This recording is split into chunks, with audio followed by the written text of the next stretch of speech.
సుబ్రహ్మణ్య స్వామి శివపార్వతుల మీద అలిగి శ్రీశైలంలో గల శిఖరం మీదకి వచ్చి చేరుకుంటాడు. ఆ శిఖరం మీద సంచరించేటప్పుడు ఆదిశేషు మనవరాలైన శ్రీవల్లి సుబ్రహ్మణ్య స్వామికి కనబడుతుంది. ఆదిశేషు కుమారుడైన కుమోదుడు కూతురు ఈ శ్రీవల్లి. ఈ శ్రీవల్లిని బోయరాజైన కిరాతరాజుకు దత్తత ఇస్తారు. ఇప్పుడు సర్పస్వరూపంలోంచి బోయ రూపంలోకి శ్రీవల్లి మారుతుంది. సుబ్రహ్మణ్య స్వామి ఆ శ్రీవల్లిని వివాహం చేసుకుంటానని అడుగుతాడు.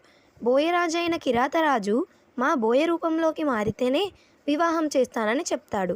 దానికి సుబ్రహ్మణ్య స్వామి ఒప్పుకుంటాడు. ఇంతలో శ్రీవల్లి, ఒప్పుకోవడానికి మీరెవ్వరు? మాది సర్పస్వరూపం. సర్పస్వరూపంలోకి మారితేనే నేను వివాహం చేసుకుంటానని అంటుంది. అప్పుడు సుబ్రహ్మణ్య స్వామి సర్పస్వరూపంలోకి మారి ఆదిశేషు మనవరాలైన శ్రీవల్లిని వివాహం చేసుకుంటాడు. అలా సుబ్రహ్మణ్య స్వామికి సర్పస్వరూపం వస్తుంది. నా వీడియోస్ కానీ మీకు నచ్చినట్లయితే please like, share, comment and subscribe.